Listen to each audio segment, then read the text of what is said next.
Hi, friends. I'm host Eric, host of Talking with Famous People. And right now, I'm feeling a lot of dampness in my emotional heart because there's a beautiful kitty right there. Oh my goodness. Who wouldn't feel dampness in their emotional heart when they see a beautiful kitty? It makes me feel dampness in my emotional heart. Oh, what a beautiful kitty friend.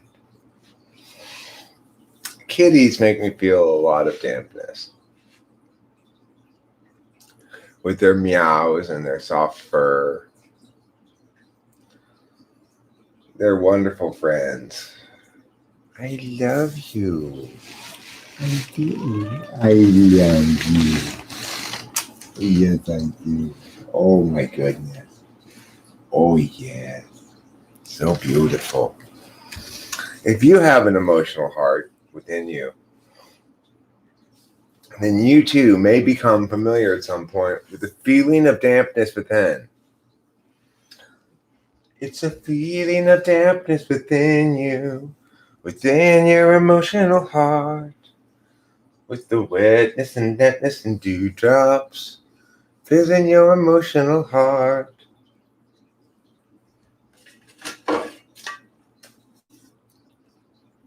If you love feelings, you're going to love your emotional heart.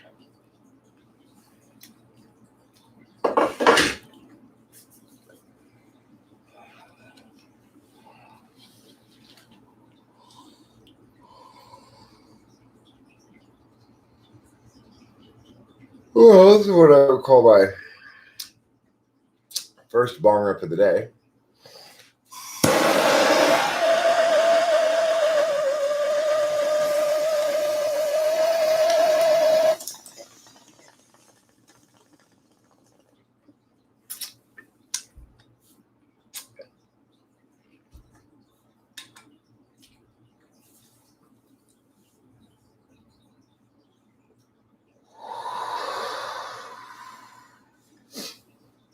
I was somewhat surprised today that my video that I put up yesterday called Rachel Stalker, which I read this dude's ridiculous email to her,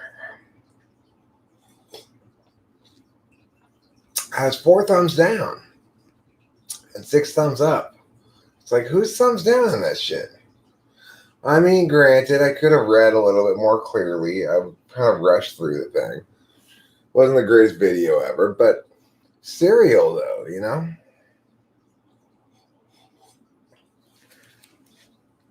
So you kind of got to be an awful human being to thumbs down that video.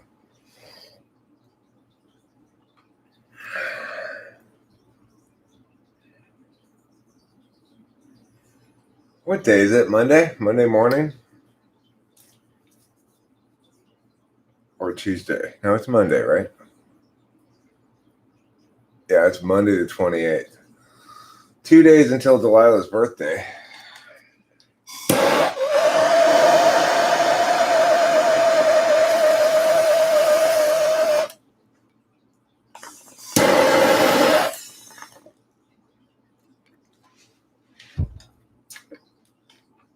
She'll be 22.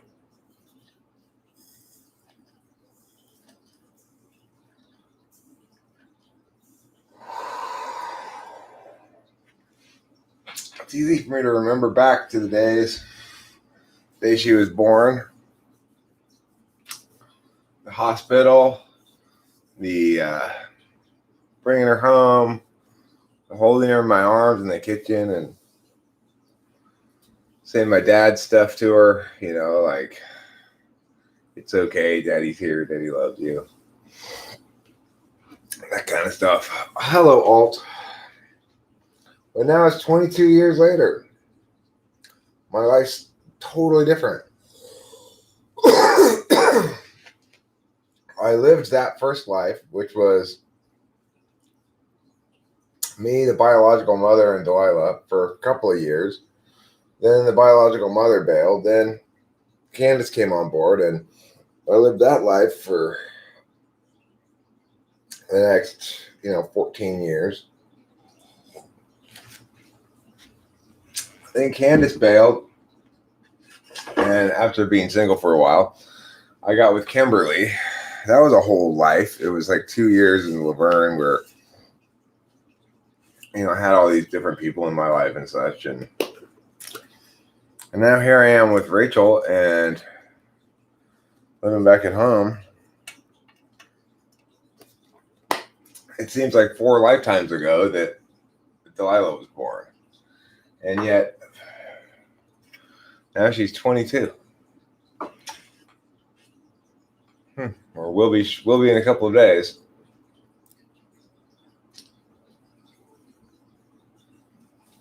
Time passes quickly. Rachel and I have been going out for a year now, over a year. That happened real fast,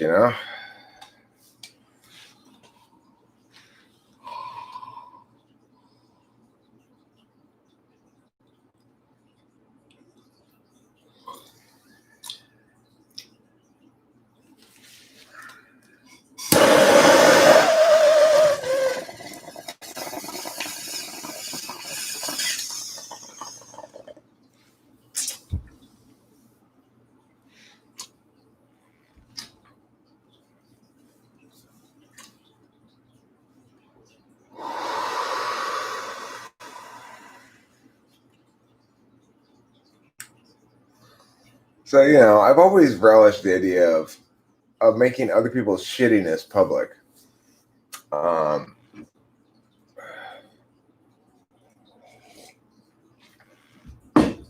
But, frankly, I was somewhat surprised. My take on that, the emails Rachel received was like, okay, well, how would you like to deal with this? And, she's the one who said she wanted to make a video. It's like, great, fantastic, let's do it.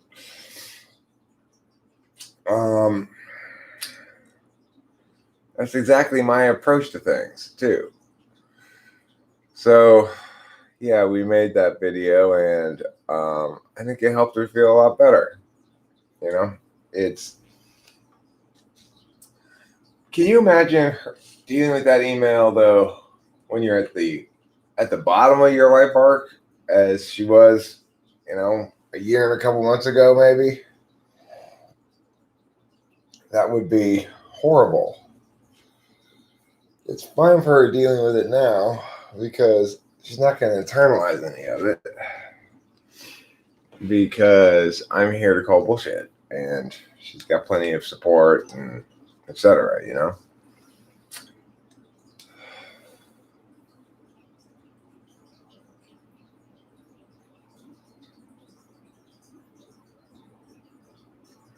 We talk about it. Any Dom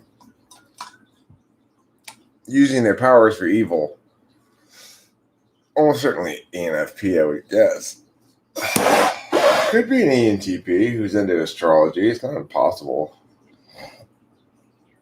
Of course, that person has totally met their match.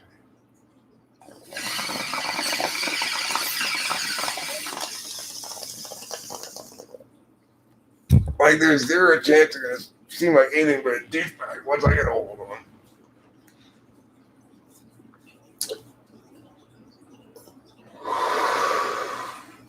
I don't think I said she would intentionally internalize it.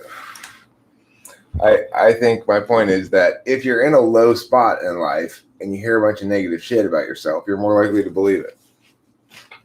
And that's all I'm saying, really.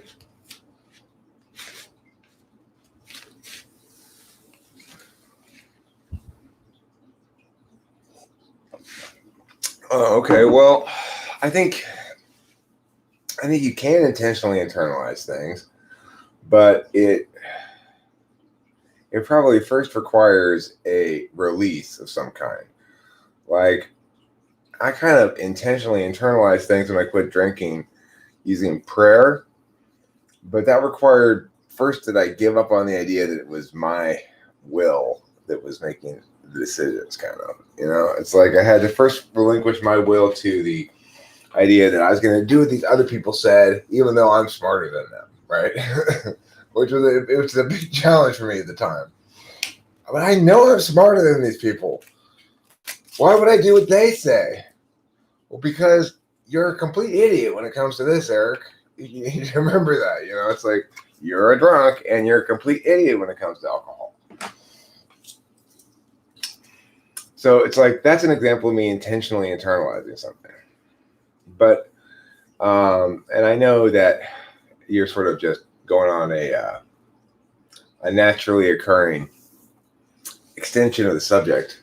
But to return to what I was saying about Rachel, I think for anybody, if they're tiny man 6'6", he was 35, you were 22. Okay, so you had an experience getting stalked by some older dude.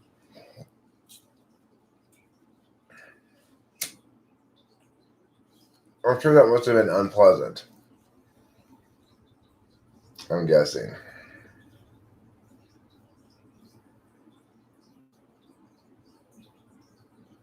Guilting is serious. Yeah, well, that's exactly what this dude has been trying to do to Rachel.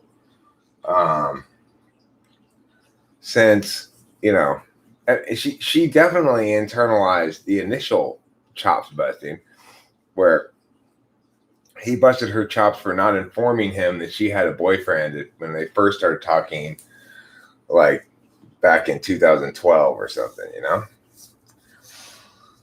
They chatted for a while, and then she revealed that she had a boyfriend, and he guilted the fuck out of her for not telling him sooner and for leading him on, right? And she totally internalized that. Well, I guess I did fuck up in that regard. I shouldn't have let him on, blah, blah, blah, blah.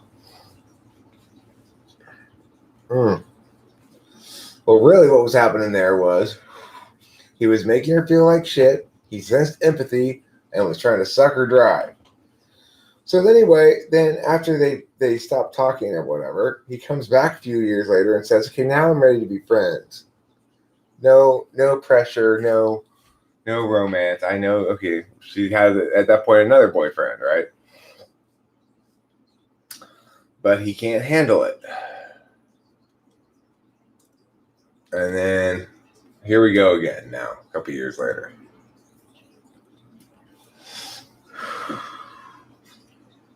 That's why I hashtagged it, shit women got to deal with,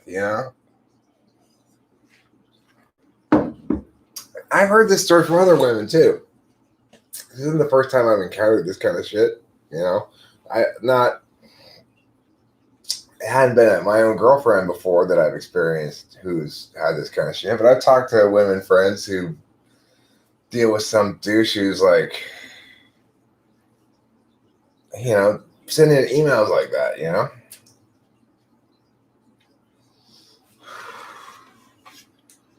It's like, for Christ's sakes, what the hell?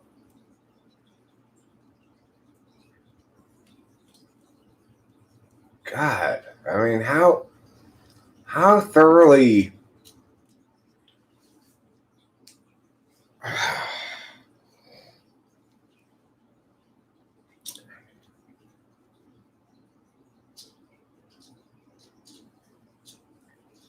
all right, well, I'm guessing this person's an ENFP as well.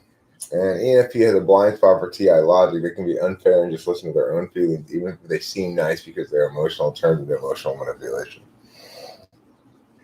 Yeah, well, fucktard ran into me. So he can suck it, Because ENFPs, you gotta be fucking kidding me. Get out of my way. Don't make me make you into a speed bump.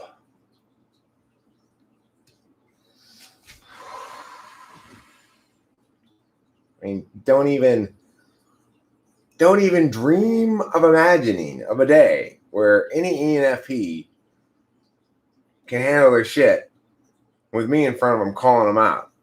Ain't never gonna happen.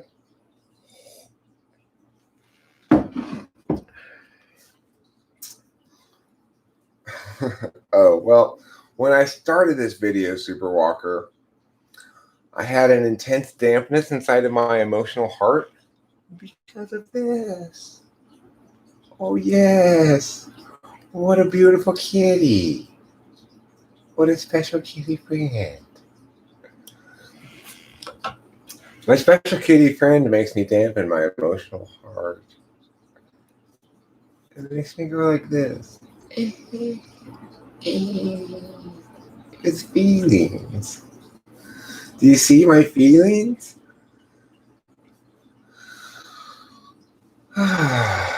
Anyway, then we started talking about there's two bears here. Oh well, that's kind of cute too, I guess. But then we started talking about this shit. Like Tiny Man 6'6" is actually a lady, by the way. The tiny man being somewhat misleading, but she's had this kind of experience before too. When she was 22 and this dude was 35, and he was sending her emails like that, like these guilting quotes.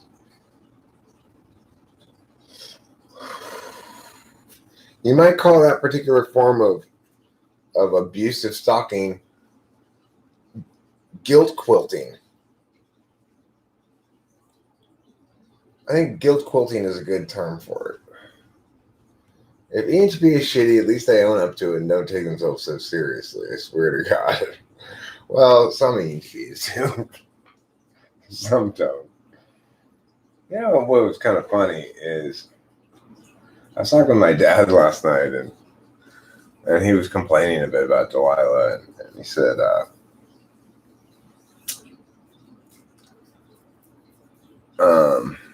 well, you know, she has a learning disability. I'm like, what? She's not a learning disability. And my dad's like, well, that's what she told me. And I finally realized, oh, Dad, she has ADHD. I take the same medication she does. We don't have learning disabilities.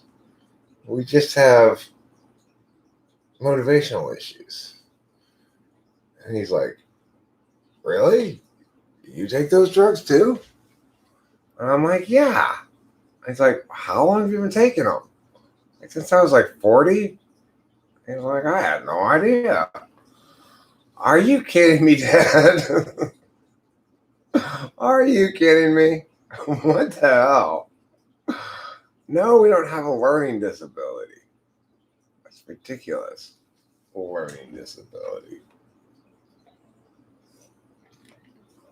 Leave it up to Delilah to call it that.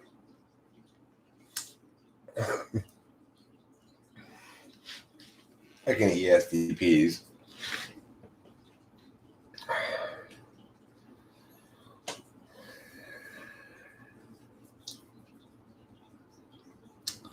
You're on Concerta, focusing on unimportant stuff now with double force, no school done. First of all, you need to upgrade from your Concerta to Adderall so you can really get quadruple force nothing you're supposed to get done. That is exactly the effect of amphetamines. I'm focusing on unimportant stuff with double my attention now. And still not getting the shit done I'm supposed to get done. That's amphetamines for you.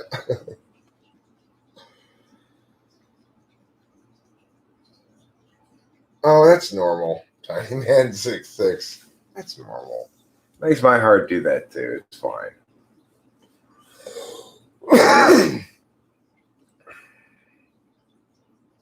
Yeah, I get that sometimes occasionally. Where it's like, well, what's my heart doing?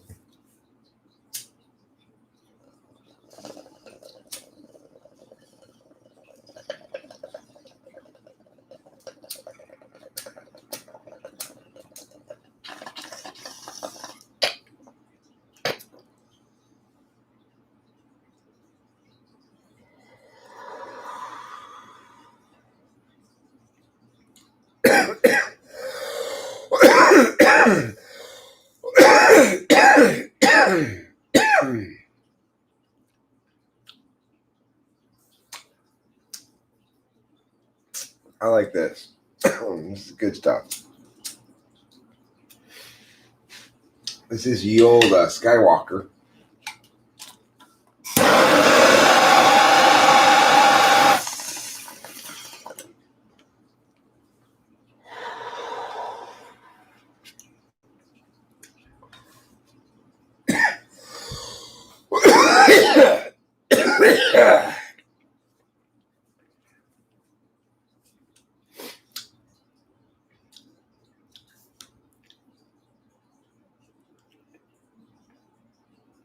ENTPs that are over motivated and vocal about it, is it real, or are they trying to pretend to convince others? It's probably real for the moment. If it persists, then they probably successfully convinced themselves. I mean, not every ENTP is a 7.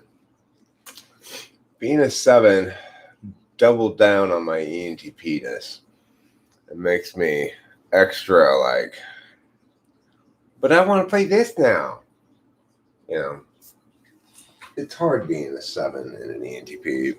It basically says, and here's what it looks like when a man has no self-discipline.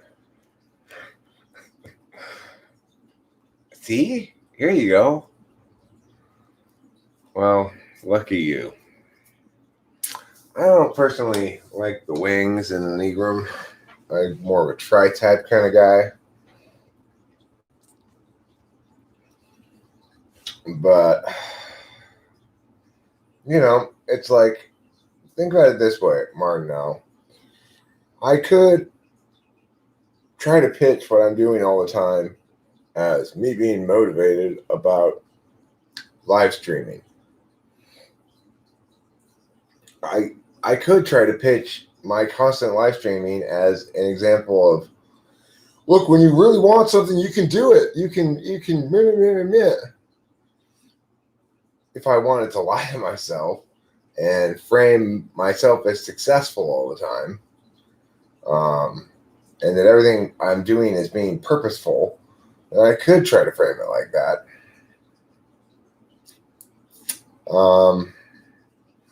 Well, I like the idea of a tri-type because it makes basic sense. If the central concept of Enneagram is that there are three key negative emotions that people have strategic responses to. That seems to make sense to me, you know, like anger, shame, fear. It's not exactly TI sound. It's based on emotions, but it makes basic sense, basic intuitive sense. So to suggest that you'd have a distinct strategy, which is basically withdraw, confront, or avoid for each of those negative emotions, that also makes sense to me. So tri-type makes a lot more sense than wings. I'm a 7, first and foremost, because that's how I deal with fear, which is my primary negative emotion. But I'm an 8 as well, because when I'm not allowed to play and ignore the shit that's going on in my life that I want to ignore, and yada, yada, yada, my first response is usually anger. And then I'm a 4 as well, because when it comes to being shamed, typically my response is not to be helpful to that other person. My response is not to talk about my achievements. It's to say, well, you and your standards are bullshit anyway. I'm an individual. My understanding of the world is more correct than yours, and how I am is better than your general standards that you're appealing to.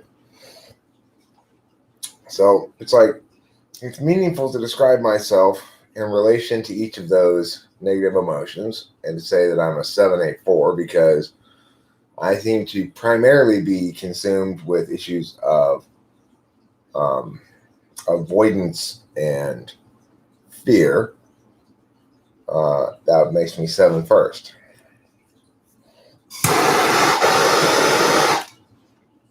AJR&D was around when I first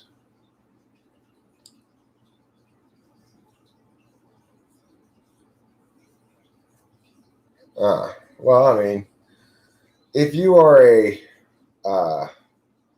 6, 1, 4, or some combination of those three, those are all the withdrawing ones. Yeah, I discovered him late as well, Alt.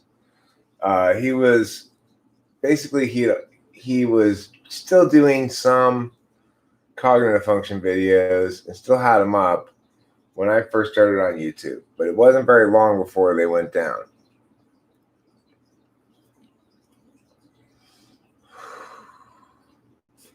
For SX as a challenger, well, The SX means they're going to be relationshipy, basically.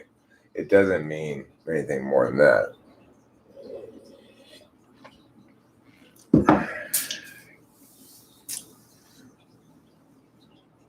Kimberly was SP. Rachel and I are both SX.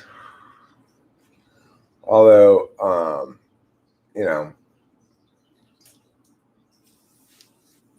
I think we're both SXSO. I spent my 17 to 19-year-old art school years watching him in my shitty little room. He was better education.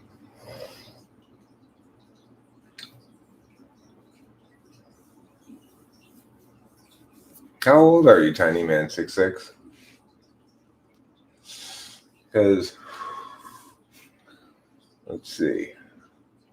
I probably first encountered him when I was 41 or something, maybe 42. Let's say 41. So that was 9 years ago. You're 25. Yeah, okay. Yeah.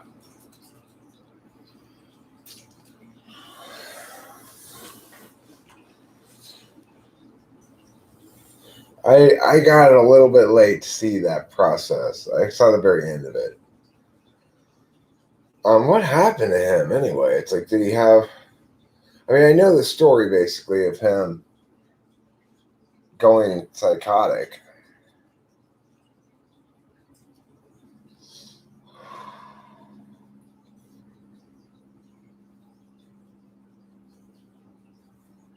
Well, he kind of got ENTPs too.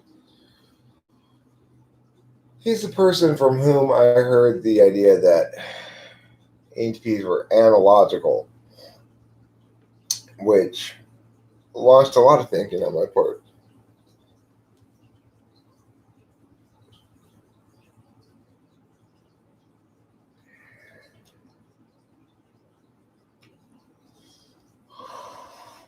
Tiny Man 66, are you an INFJ?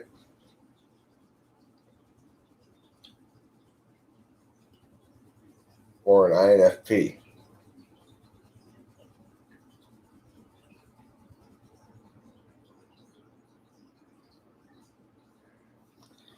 Yeah, I mean, ESTPs are poorly designed to deal with NI.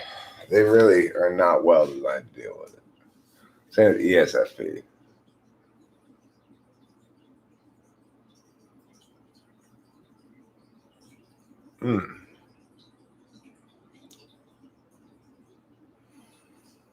Well, I was just going to say Superwalker, Tiny Man 66, you're both 25, ENTP, INFJ.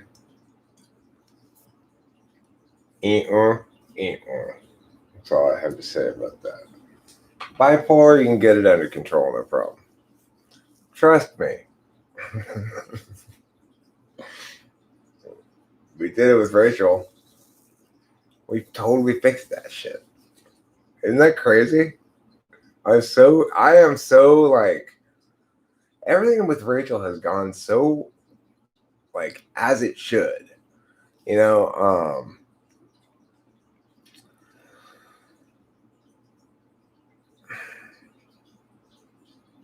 everything has.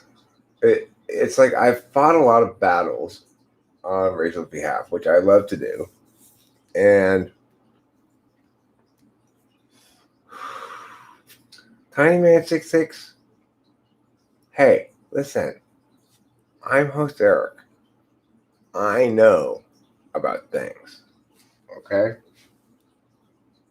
You just think you're not attracted to EHPs. Did you know that we are dashing, quirky, hilarious, engaging, and then we have the capacity to understand all your subtextual nonsense? It's true. Okay, so I want you to trust me over your own feelings when it comes to ENTPs. After all, I'm the YouTuber. Okay.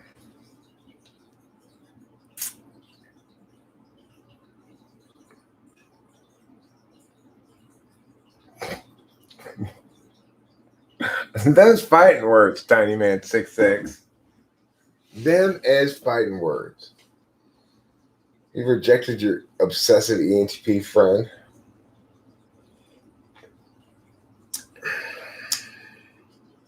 Okay.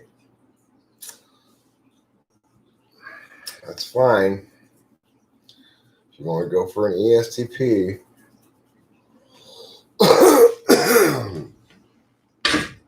you're going to get bored, you know.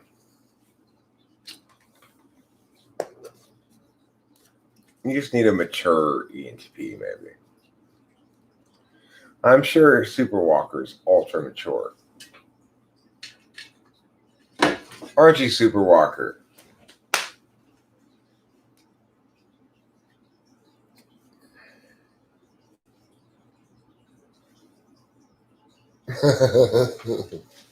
That is mature of you. See, you can't get any better than that. What more can a person want from life than to smoke weed every day and read philosophy? Huh? Bratty? Bratty? Did you call me bratty? Now, come on. I'm a lot of things. And bratty is definitely one of them. But calling me bratty, I mean, that's just beyond the pale.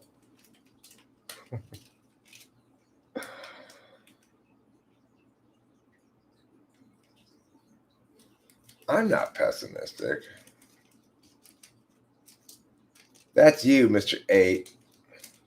I'm a 7. I'm sure Rome's fire will go out while I'm fiddling.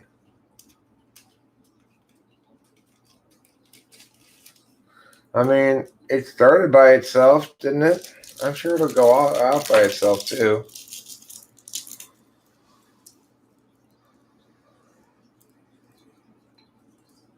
Yeah, well, you know, Superwalker, there is a certain duality thing where you will have an immediate attraction to ISFJs.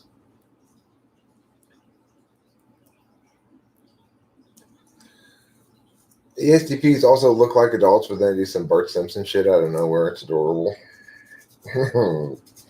Adorable, huh? I get that quality of relating to your duels. I find ISFJs adorable as well. It's unavoidable. You know, it's like, but I also understand that. Do I ever miss my dynamic with Kimberly?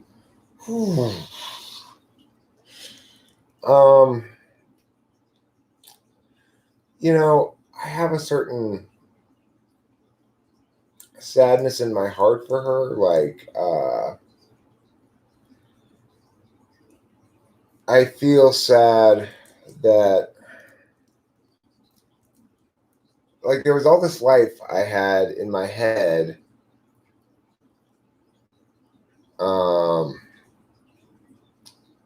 That involved her that I had to let go of, you know?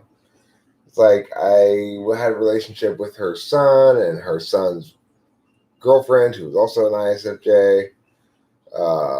My daughter had a relationship with them, and you know, Kimberly's a good person. I wish we had never been in a relationship. I wish we had always just been friends, because I like Kimberly, like in the sense that, you know, I root for her. I can't help it. I root for her. I want her to do well and be happy. I genuinely do.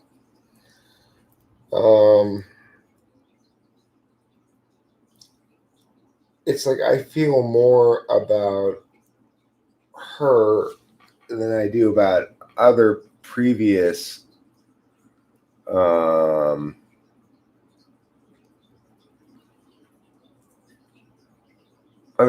relationships. But ultimately, the ISFJ will my ISFJ relationship she took so much from me. It's like they're so helpless. They're so much more helpless than INFJs in a lot of different ways. And they're helpless in ways that require that I guess ground ENTPs in the sense that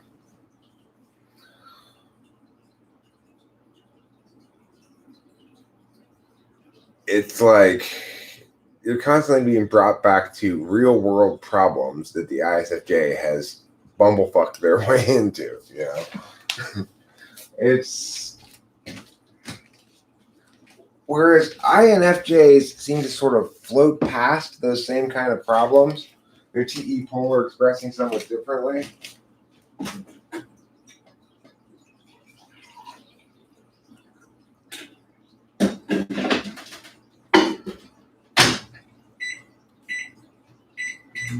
And I think the reason is because their NE is not expressing in the physical frame so much. It's like for ISFJs, when they have an idea, it's like, I want to put a gazebo in the Mia.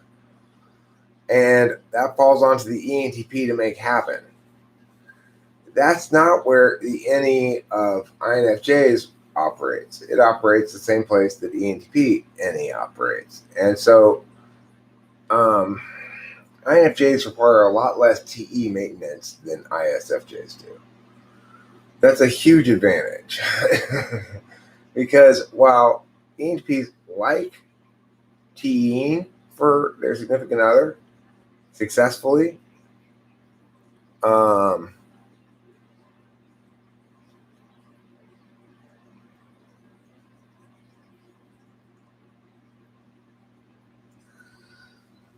well, I mean, I think the initial urge is probably ISFJ, but the reality is, like, Rachel's kind of problems are the kind of problems I'm textbook made to deal with. Take, for example, her shitty situation when I first met her, both with, you know, her living situation and her healthcare situation. She was being abused by a combination of this mental health clinic and her mother's TE frame and having her bipolar exploited to basically ontologically assault her. Well, I mean, I came in and could fix all of that shit, no problem. All of a sudden, she went from losing these arguments that she knew she was right about to winning all the arguments. And she went from being abused by this mental health clinic to making them scramble. Getting them reported to the state and setting all the terms. So it's like, that's incredibly gratifying. This sort of thing that she got last night with the email from this weird dude, it's the sort of stuff that in the past you would have had to deal with by yourself or by talking to a friend or something. But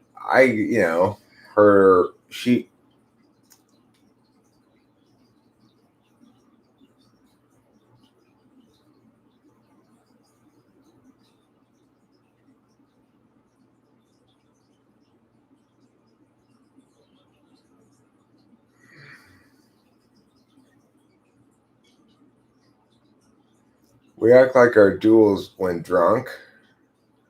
Me and my ENTP friend went to drink for 3 days. He offered people coffee, and I became an aggressive slut. Both of us were shocked to see each other like that.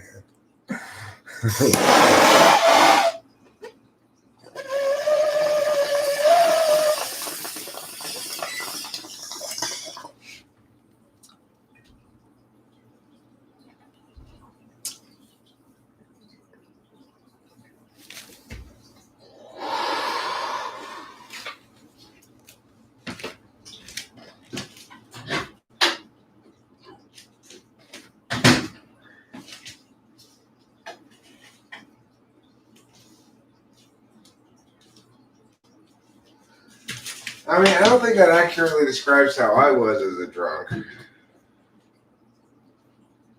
I could be quite bombastic.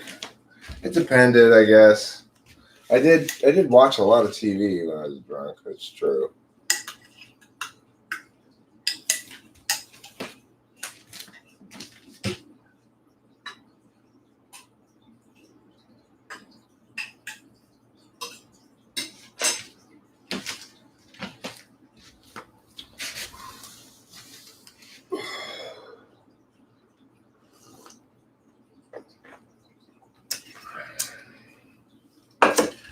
Three-day bender. That's pretty good, Tiny Man 6'6".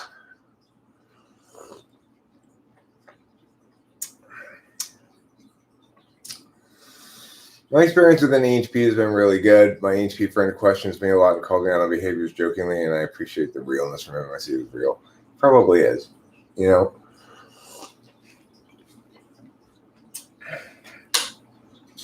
I don't think EHPs are good at lying to others unless they're good at lying to themselves. I think that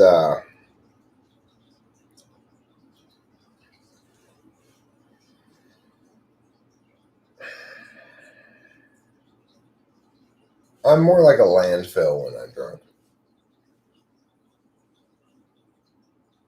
You sent me some emails last week? Okay. Yeah, I haven't checked my email in a while.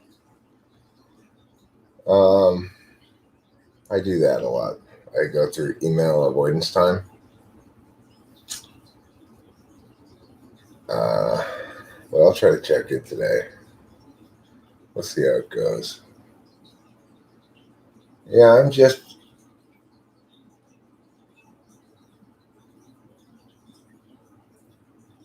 It's easy squeezy. Person could not have been more textbook INFJ.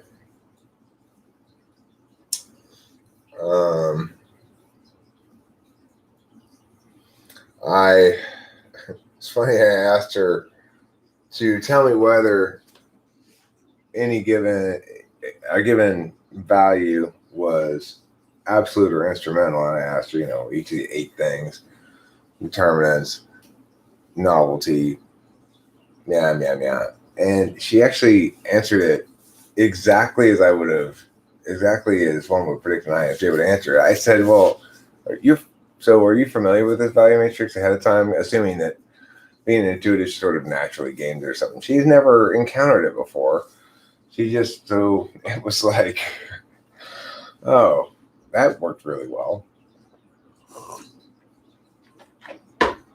She even said kind of both on the 4th slot function, which is like, wow, that was really textbook. Everything about her was textbook.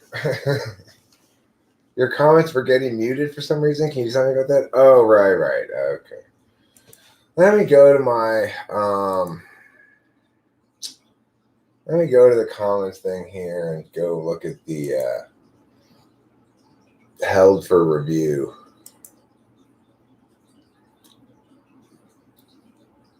Okay. I don't see anything there.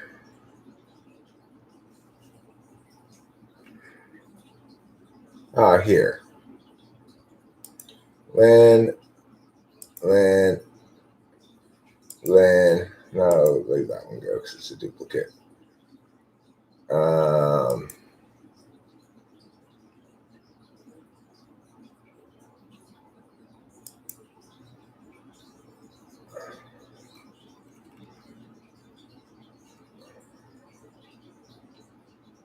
This one also.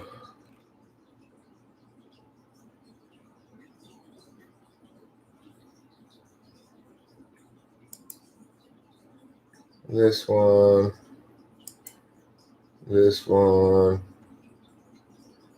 What?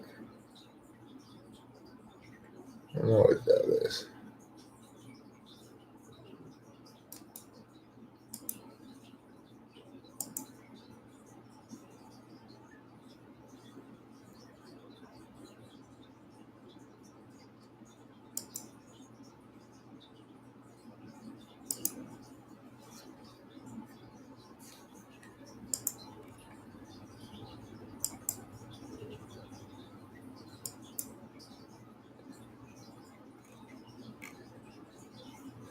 Okay, there, I approved your messages. Now, the rest of these are spiggity spam. Remove those. Okay. Held for review. This one is fine.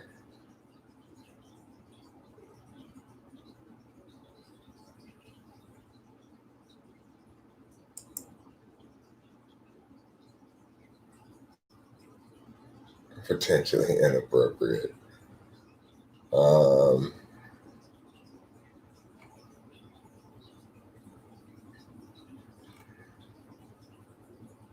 I just really don't want to. Approve that one. Yeah, these.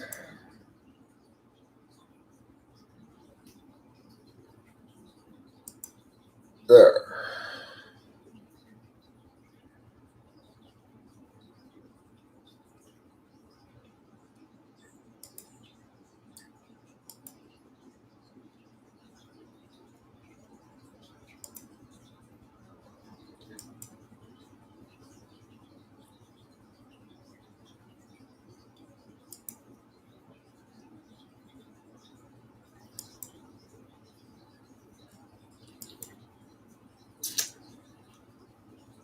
Thanks for your comments, TinyMan66, on this doctor video. I appreciate it. Those are good comments. I don't know why yours got held for review. It's automatic. I have no idea why. Maybe it's one of them because it was so long.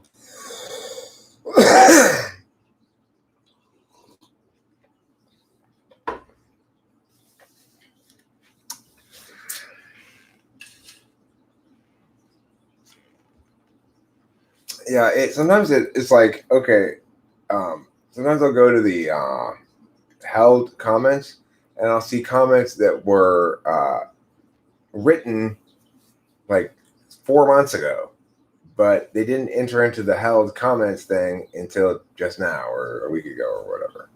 I mean, I don't really look at them very much anymore, but when I used to pay attention to it, there'll be something. There was something in there from 6 months ago or something. Well, how did it get into there? How come it just showed up in there now? Has it been held this whole time? Was it published for a while and then got held? I don't know. I just don't know. YouTube's a bit of a mystery, the way it does things and why it does them. Anybody's guess is as good as mine. I do not know. It's like a mysterious swamp of NI consuming weirdnesses.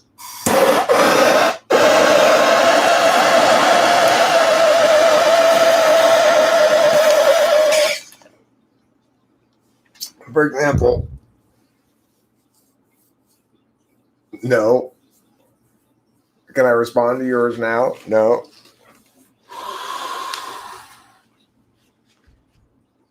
No. Do you see me responding to a lot of comments? I don't. And I don't for a good reason. I don't have time for that.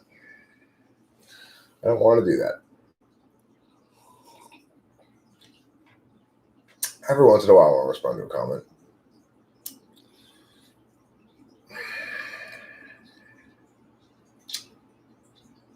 Certainly, I'm not going to respond to that super long ass comment you made. It's got a bunch of timestamps in it. I don't. Are EHPs vengeful, but in the future? Yeah, I can respond to that comment. All that's no problem.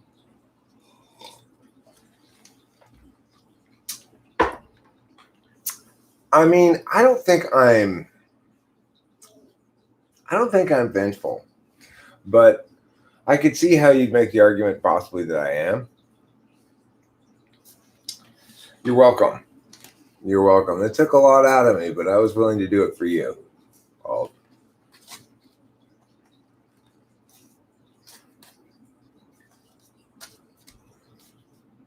I mean, If you're depressed, I recommend stopping weed and starting to do cocaine or speed. Oh, wow. AK4077 has some interesting advice. Which would you suggest is a better choice? Is it cocaine or amphetamines? What if you do both? Have you considered that as a possibility? I mean, keeping the weed and doing the uppers.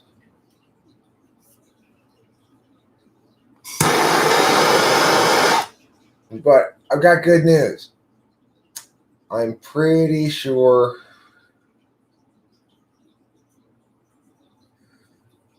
I have a good suggestion for a game that you and Rachel could live stream if you wanted to. It's called Among Us.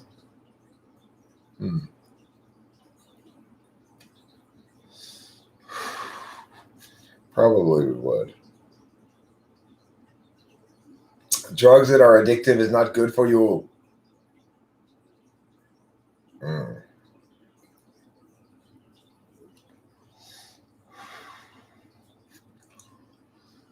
Now, AK407, I should also mention I'm not actually depressed at all. So I don't know if this conditional that you offer here does it work with people who aren't depressed as well, or just with people who are depressed?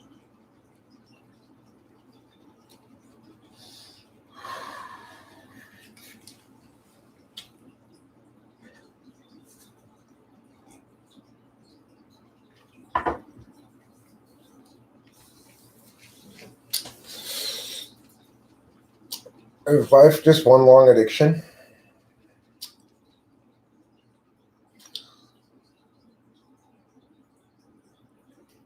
I am not depressed. That's true. I may be oppressed. I may be slightly suppressed. I may be repressed. I could be just pressed. I might be impressed. But I don't think I'm depressed. Ooh. I've got a big poo. Am I dressed? I am dressed. I have both pants and a shirt on. That makes me fully dressed. I've got a poo, a Bruin, though. Oh my goodness. It is a Bruin.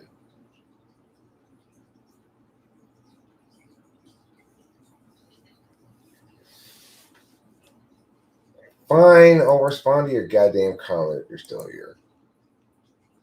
Make me feel guilty. God, I hate feeling guilty.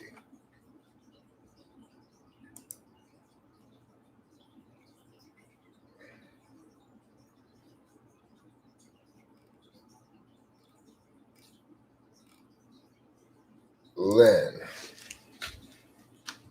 Are you still here, Lynn?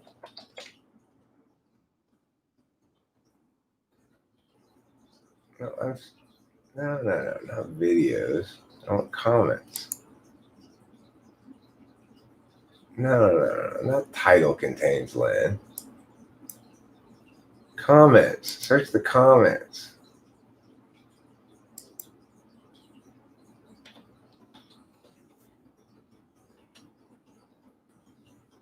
There it is. Okay, I found it.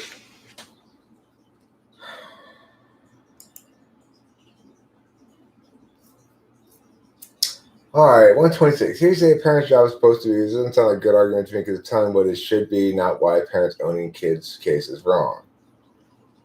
Well, I mean, everyone's born owning their own body. That's a axiomatic principle. If you don't agree with that, then you don't agree with that. But I mean, then that means you justify slavery and all sorts of things like that. It's as simple as that.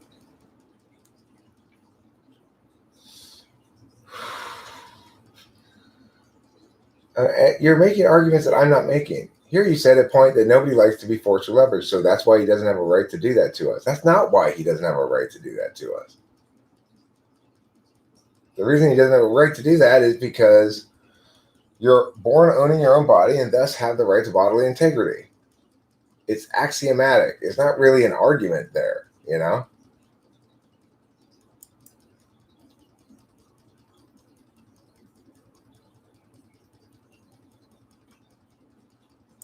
let me see.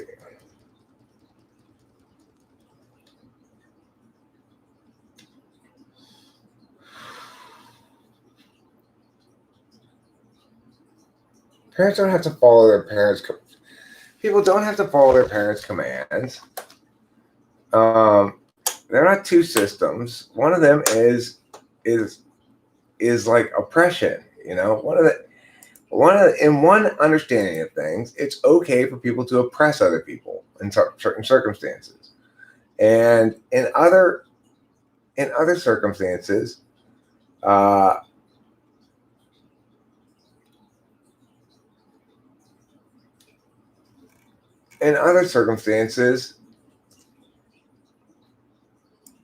people respect other human beings. No, I'll respond right now. I wasn't thinking about it. I didn't even look to see what it was about. All right, so this is actually a fairly important question. You've got two basic choices, okay? You either affirm the notion that people were born owning their own bodies, or you don't. If you do, everything else follows logically from that. If you don't, then you think it's morally okay for there to be slavery in some sense.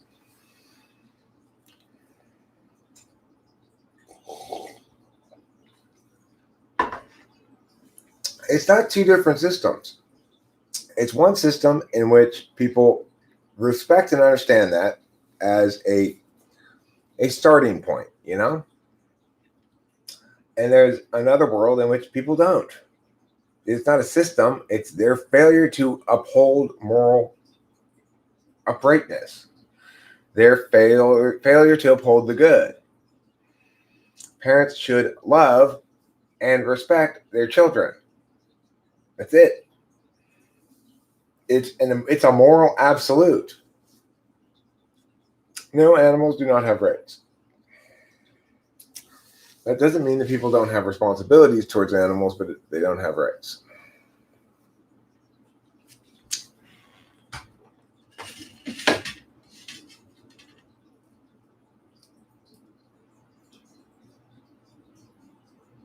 Look, here's the thing. If somebody's mistreating you, Len L, in general, there's nothing to understand.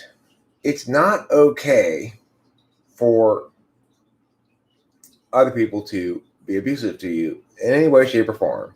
Period. Why do humans have rights morally? Because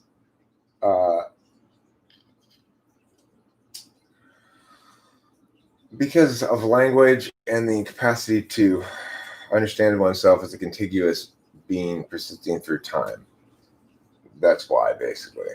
In other words, you have to both be able to understand rights, respect rights, and or understand the fact that you're violating rights to have rights.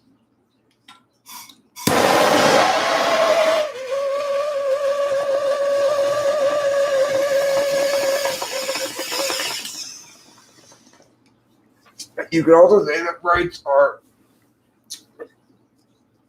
a condition or a precondition of ownership.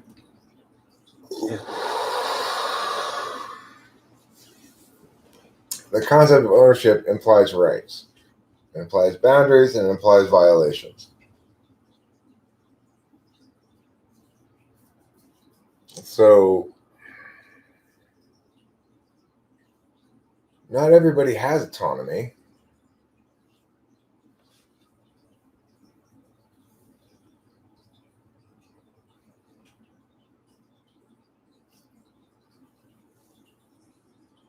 Well, because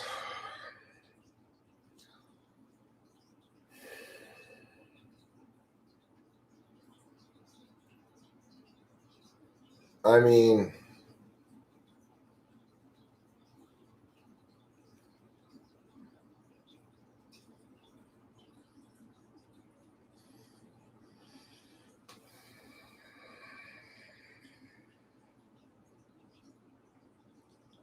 well, you do know that about other humans because you're communicating with me now.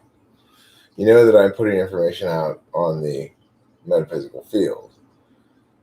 You Also know that animals may feel possession of things,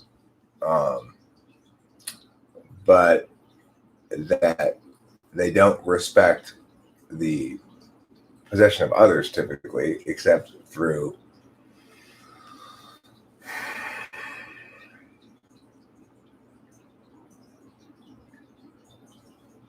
might makes right.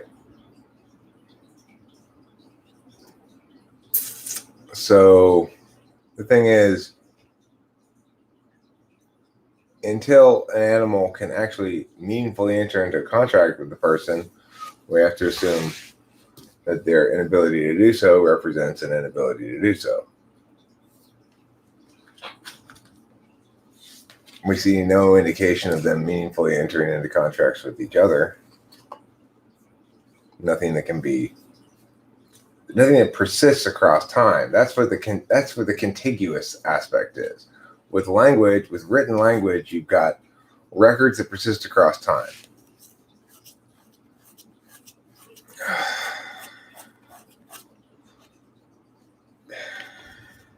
Presidential debates, quote unquote, have always depressed me. I tend to not watch them.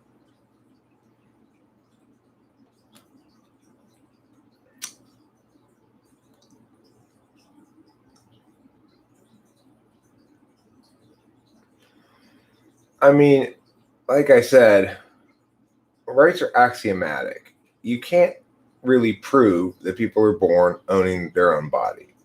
You have to make a decision about that question, though. It's like you have a position one way or the other. And if you accept one position on the question, then then rights logically follow. Okay. If you accept the other position on the matter, then rights don't logically follow. But lots of things that we intuitively think of as being morally unacceptable are justified.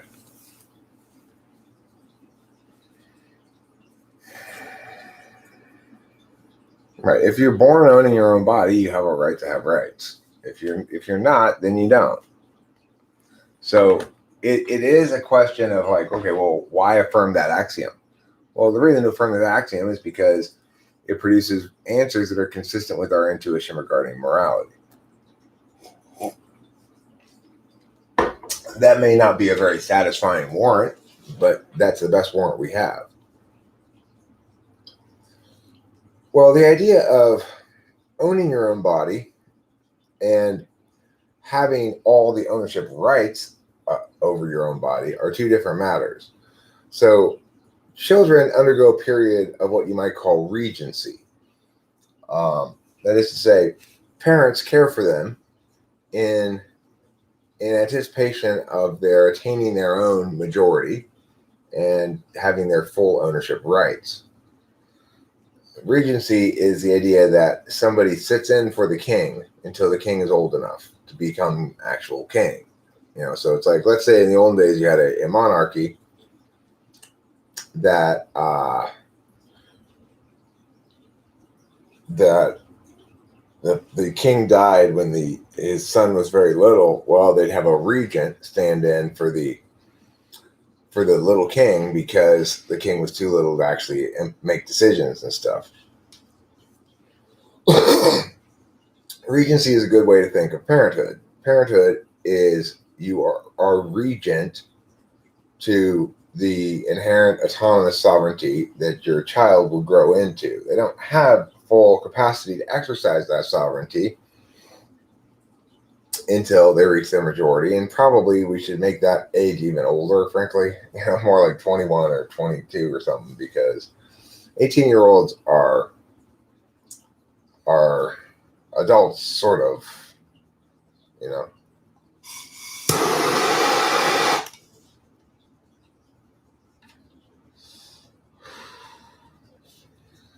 America has become a nanny state? I'm not sure how that's relevant.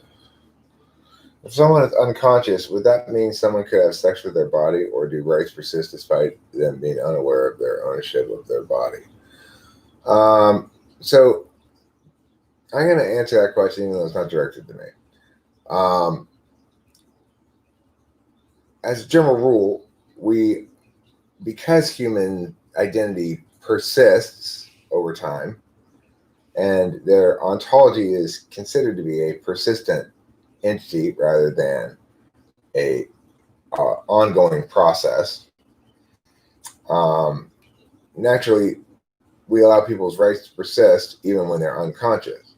Now, a more tricky question is, what about humans who are born profoundly retarded and don't have this capacity to respect rights? In fact, don't respect rights. So let's talk about somebody who's born profoundly mentally retarded and hits people a lot. As people I used to work with when I was in special ed. Do they have rights? Well, according to my logic, the answer is no, they don't have rights. Again, that doesn't mean we don't have custodial responsibilities, but it does mean that they don't have rights. So it's just because somebody doesn't have rights doesn't mean that it's okay to violate their dignity or something like that. It just wouldn't be a rights issue. And that the thing is, we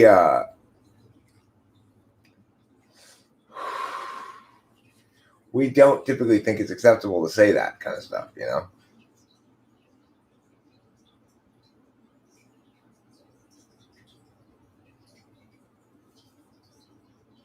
I mean, I think they do behave as regents even more than they did before. You may not think that the strategy is a good one, but they certainly work towards that end.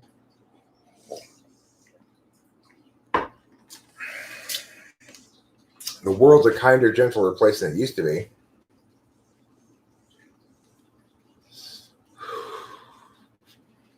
Having sex with my own body while unconscious? That does sound tricky. Winston's mom, that's an excellent quote. Words are animals alive with a will of their own. Carl Jung. Good job, Carl. It's a wonderful metaphor.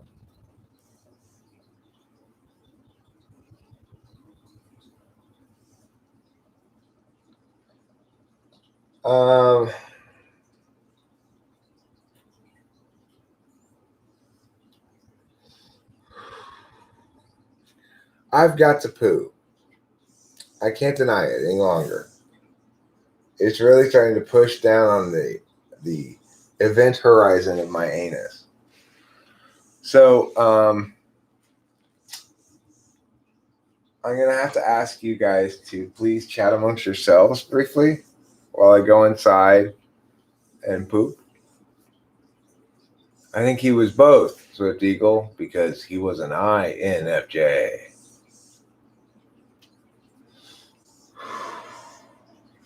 He had both NI and TI as absolute values. He NI'd by nature. He TI'd when he was achieving. This poop's going to achieve in a second into the toilet. It's going to be like...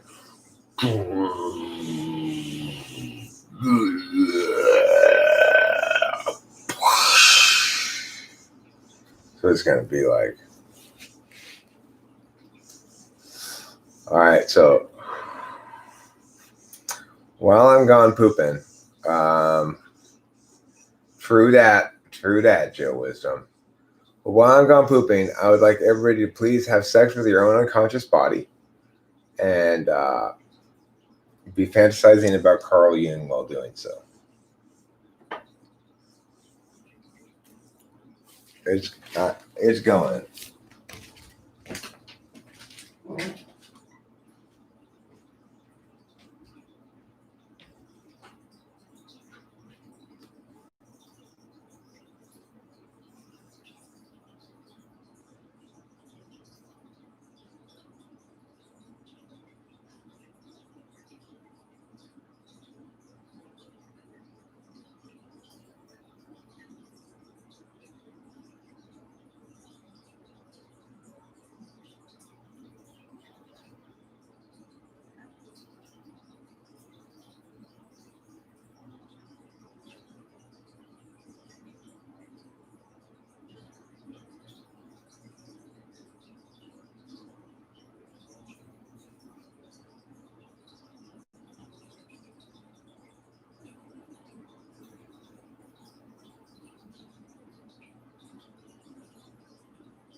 That feels so much better.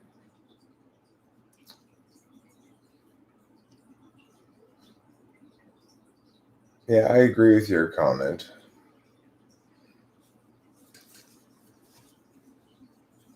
Well,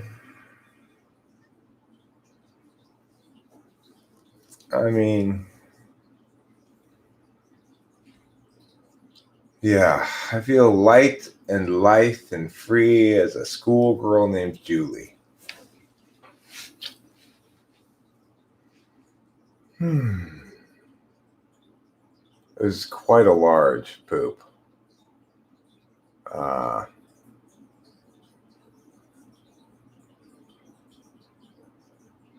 One of the larger poops I've had in a while. You know, I like to say that the best poops are like the beginning of Star Wars. So the beginning of Star Wars, Episode 4, I guess. There's a big Imperial cruiser that is moving really slowly through space across the screen. That's what you want your poops to be like. It's just this. Whoa. That's what that poop was like. It was a big one. It's like an Imperial cruiser. I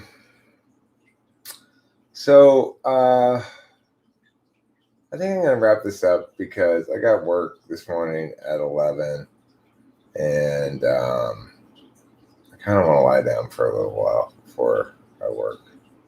I feel tired. I didn't sleep that well last night. So good night, everybody. Thanks for being here.